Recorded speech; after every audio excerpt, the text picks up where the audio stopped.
Bonjour, je suis heureuse de vous retrouver aujourd'hui pour une nouvelle vidéo qui sera axée sur le matériel à avoir pour commencer la peinture à l'huile et des astuces et des conseils. Je vais compléter la vidéo où j'ai parlé de comment je prépare mon projet pour réaliser une toile en peinture à l'huile qui sera normalement déjà diffusée sur ma chaîne. Aujourd'hui, je voudrais vous apporter d'autres éléments que je n'ai pas pu dire sur cette vidéo-là. Alors, une des premières choses, c'est qu'il faut bien différencier les pinceaux que l'on utilise pour l'acrylique des pinceaux que l'on utilise pour la peinture à l'huile. Je vais vous montrer les pinceaux que j'utilise d'ordinaire, vous dire ce que vous pourriez acheter, surtout si vous démarrez en peinture à l'huile. Premièrement, quand je fais mon fond, je le fais avec ce spalter. Alors, ce pinceau est très bien, il est en poil de porc, donc il est rugueux, si on le touche, les poils sont rugueux, et lorsqu'on va venir apposer la peinture à l'huile avec ce pinceau, ça va bien accrocher sur la toile. Donc ça, c'est très très bien pour faire les fonds. J'ai plusieurs dimensions, donc je commence toujours mon travail par faire le fond. Une fois que j'ai fait mon fond, souvent je fais des dégradés de couleurs. Alors pour cela, j'utilise régulièrement ce pinceau éventail, numéro 10. Ensuite, j'utilise ce pinceau, c'est un pinceau que l'on appelle filbert ou langue de chat. Vous voyez, il a une forme arrondie. Celui-ci, c'est un numéro 10. J'utilise également la même forme, un numéro 6. Et moins souvent le numéro 2, mais je l'utilise quand même. Voilà, ce sont les 5 pinceaux que j'utilise le plus fréquemment lorsque je fais mon travail de peinture à l'huile. Celui-ci, c'est pour le fond, pour préparer le fond du tableau. Ensuite, je commence à faire mon fondu des couleurs en dégradé avec celui-ci. Ensuite, je fais mes masses, mes motifs avec celui-ci, le 10. Ensuite, pour les détails, j'ai le numéro 6 et le numéro 2. Voilà. Ce sont des très très bons pinceaux. Il y a des pinceaux, ça c'est une gamme de bonne qualité, mais il y en a d'autres qui sont encore plus chers, d'une gamme supérieure. Mais moi, pour moi, ça me suffit largement. J'ai un petit pinceau que l'on appelle liner ou traînard. C'est un 2/0. Ça, c'est très bien pour faire les détails. C'est ce que j'utilise moi-même. Les langues de chat, le 10, le 6 et le 2. Le spalter poil de porc, celui-ci qui est quand même très important puisque c'est celui qui permet de faire les fondus. Et bien entendu, si vous faites du détail, vous prenez un petit traînard ou liner, comme ça s'appelle ces deux façons, très fin, un pinceau très fin au bout. Avec ça, déjà, vous pouvez commencer à travailler, mais il existe des pinceaux mixtes que vous pouvez utiliser à la fois pour l'acrylique et pour la peinture à l'huile. Pour la palette, j'utilise cette palette en verre que j'ai confectionnée moi-même. Une palette de récupération en formica. Elle est très très bien, je la préfère d'ailleurs au verre. Il ne faut surtout pas prendre des palettes en bois, à moins que vous ayez mis sur ce bois un film plastique, on en trouve de couleur blanche ou grise. Mais il vaut mieux si vous pouvez récupérer une petite planche de stratifié, comme ça c'est parfait. Ou alors, vous confectionnez une palette en verre. Moi, je suis partisane du recyclage, donc je recycle le plus possible ce que j'ai. Si vous voulez savoir comment j'ai fait, je vous dirai. C'est très simple. Ensuite, les toiles. Il faut prendre, je l'ai dit dans la dernière vidéo, des toiles de qualité Beaux-Arts. Il faut prendre des toiles qui ont un bon châssis à l'arrière. Quand vous tenez votre toile, vous voyez qu'elle est lourde et est fournie avec les clés. Alors, je ne suis pas du tout opposée aux matériels qui se vendent en discount dans les rayons Beaux-Arts. C'est un matériel qui n'est pas de bonne qualité. Vous pouvez vous en servir, par exemple, pour vous faire la main dessus. Voilà une toile magasin discount. Regardez à l'arrière, déjà il est très très léger. Le bois, donc c'est du pin, mais première qualité. Il n'est pas solide. Il va certainement voiler. Il faut ajouter au moins 2 couches de peinture gesso. Et alors par contre, je ne vous conseille pas les peintures discount. Je ne vous conseille pas non plus leurs pinceaux. J'en ai eu acheté. Au début, quand j'ai commencé, je ne savais pas si j'allais accrocher avec la peinture. Alors, j'ai tenté avec ces produits discount et bon, je me suis rendu compte assez vite que ça n'allait pas. Si vous voulez vraiment travailler de manière en amateur, mais en ayant envie de progresser en peinture, alors allez directement vers du matériel Beaux-Arts. Ensuite, pour les toiles, par contre, il vous faut des bonnes toiles. Là, vous ne pouvez pas passer au-dessus de ça. Il vous faut des bonnes toiles. Vous m'avez vu dans la dernière vidéo où je prépare une toile qui est maintenant sur ma chaîne. J'ai présenté mon chevalet. C'est un chevalet qui est debout. Mais vous avez aussi des chevalets de table, que ce soit de l'acrylique, de la peinture à l'huile, que ce soit sur un chevalet de table ou un chevalet qui est droit, debout, il faut prendre du recul sur votre travail pour que vous sachiez si vous êtes conforme à ce que vous avez dans votre esprit et ce que vous avez envie de traduire sur la toile. Vous vous mettez à 1,50 m et vous regardez votre tableau. Il y a 2 catégories. Il y a la extra fine et la fine, qui est plutôt une peinture étude. Alors, personnellement, j'ai testé les deux. C'est vrai que la peinture extra fine est de meilleure qualité. Elle est beaucoup plus pigmentée, mais si vous démarrez, vous pouvez tout à fait commencer avec des peintures d'étude que l'on appelle également fines. Ces peintures sont pigmentées également, donc ne croyez pas que vous allez être lésé si vous achetez des peintures fines. Elles sont très très bien pigmentées, je les utilise également. Alors je vais vous montrer 2 peintures fines. Voilà, ça ce sont des peintures fines. Là, j'ai des peintures extra fines. J'ai du rouge et j'ai du jaune. Et j'en ai aussi en bleu, bleu outre-mer.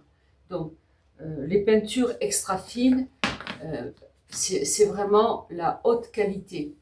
Les tubes sont chers et là aussi, selon les marques, c'est plus ou moins cher. Mais ça reste quand même un budget. Alors, si vous démarrez, franchement, je vous conseillerais de démarrer par les peintures d'études fines. Comme ça, vous vous faites la main, n'achetez pas en discount, achetez les 3 couleurs primaires. Maintenant, selon ce que vous faites ou ce que vous allez faire, il vous faudra d'autres couleurs. Bien entendu que déjà avec ces 3 couleurs, vous pouvez faire les secondaires et les tertiaires. Mais parfois, il faut d'autres couleurs selon ce que vous avez envie d'exprimer. Si vous êtes en portrait, en paysage, en animalier, il va vous falloir des couleurs appropriées au sujet que vous utilisez. Bon voilà, j'ai quelques couleurs que je rajoute à ma palette. Si vous avez une question concernant les marques, dites-le moi en commentaire et je vous répondrai. Je réponds à tous les commentaires. Pour finir sur le matériel, pourquoi je vous parle de cela? Quand je vous ai dit tout à l'heure que j'ai commencé avec les toiles discount et les peintures discount, eh bien, je n'ai gardé aucun des travaux que j'ai fait à ce moment-là. C'est dommage. J'ai passé beaucoup d'heures dessus pour un résultat qui ne me convenait pas. Donc, j'ai changé toute ma garde-robe. Non, pas en vêtements, mais en matériel de peinture. Et là, quand j'ai compris mon erreur, je suis partie sur de la bonne qualité pour être satisfaite quand je finissais un travail. Vous savez que je travaille également la peinture à la prima. Si vous le souhaitez, je peux faire une vidéo pour vous expliquer comment moi je travaille la peinture à la prima. Maintenant, je vais parler de conseils pratiques à mettre en œuvre quand vous démarrez la peinture à l'huile ou même si vous êtes intermédiaire et que vous ne connaissez pas ces conseils. Le premier que je vais vous donner, c'est ne pas trop utiliser de blanc dans vos peintures, surtout au début quand vous faites vos mélanges de couleurs. Si par exemple vous voulez éclairer un rouge, ne prenez pas du blanc, vous allez avoir une couleur rose. Il faut apprendre à faire vos mélanges de couleurs. Ça c'est très important, le blanc. Ne pas en mettre trop. Il faut en mettre, moi j'en mets dans mes mélanges de couleurs, mais je fais très attention à en mettre peu. Et je mets le blanc surtout à la fin de mon travail, c'est-à-dire lorsque je veux rehausser la lumière, eh bien, je vais mettre des touches de blanc à certains endroits. Moi, personnellement, je n'utilise pas le noir. Vous voyez, dans les couleurs, je ne vous ai pas parlé du noir. Vous pouvez acheter du noir si vous n'avez pas envie d'apprendre à mélanger le noir. Le noir, je l'obtiens, je l'ai déjà dit en vidéo, en prenant de l'ombre brûlée et du bleu outre-mer. Et je rajoute parfois une touche de cramoisi, d'alizarine ou de rouge. Mais encore une fois, ça c'est ma pratique. Si pour vous c'est compliqué de mélanger tout ça pour avoir du noir, achetez un petit tube de noir. Par contre, ne l'utilisez pas sorti du tube pour avoir du foncé.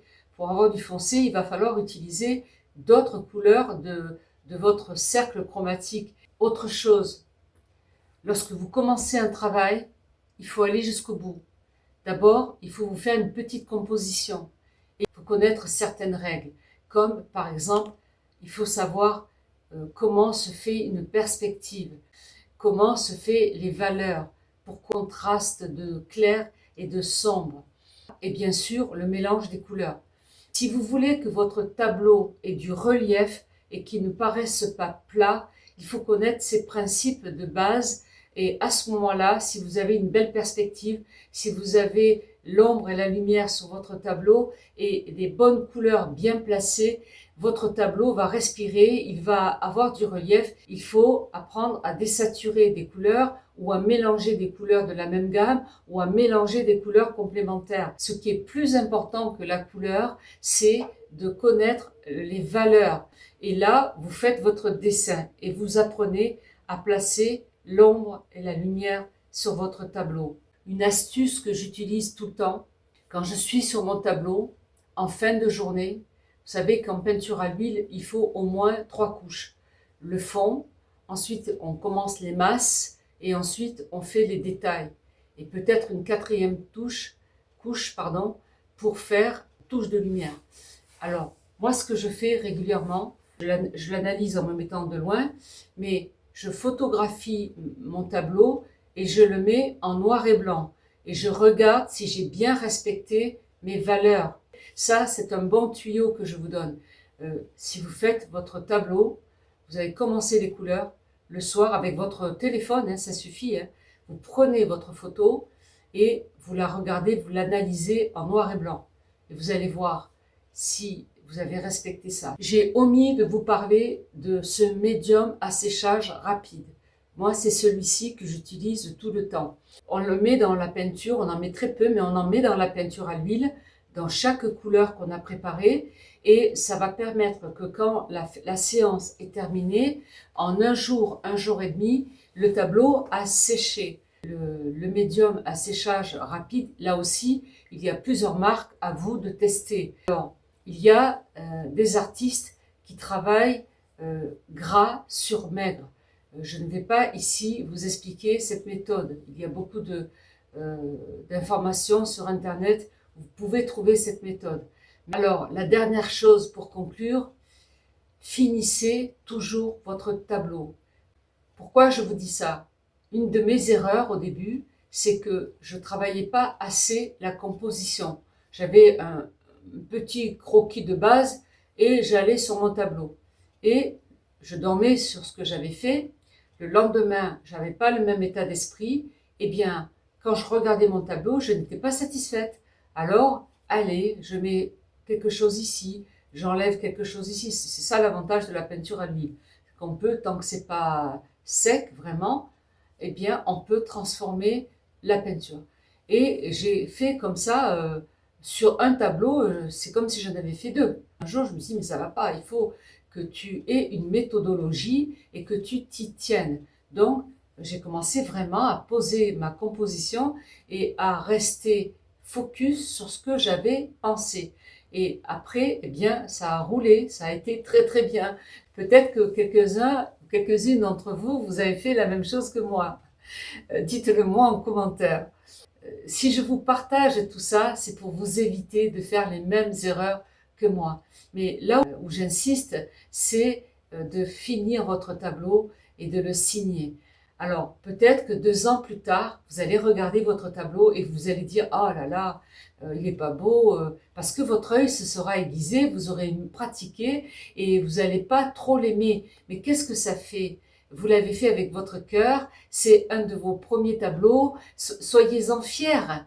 La perfection n'est pas de ce monde. Alors peut-être que quelqu'un va l'aimer et vous allez lui offrir. Et vous allez progresser forcément, vous allez vous rendre compte que ce que vous avez commencé à un moment donné de votre vie d'artiste, maintenant évolue vers autre chose.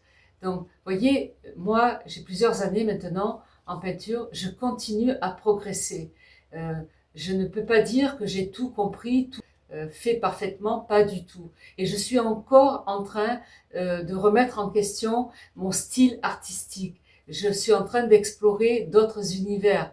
Alors vous voyez, la peinture, c'est ça qui est merveilleux, c'est que on n'est pas figé dans quelque chose. Ce qui est important, c'est de prendre du plaisir à peindre. Et si, quand vous prenez vos pinceaux, vous avez, avant même d'avoir fait le dessin, vous avez envie d'aller sur le tableau, ça veut dire que vous accrochez et que vous avez envie d'y aller. Mais d'abord, faites votre croquis. Et le plus beau cadeau, c'est le retour des autres. Quand les autres vous disent « Waouh, c'est super ce que tu as fait ». Vous avez vu un tableau que j'ai fait la transformation des pivoines. Alors, ce tableau, il a traîné pendant 1 an dans mon atelier. Et donc, cette vidéo, elle est sur la chaîne « Transformation d'un tableau ». C'est que ça peut arriver.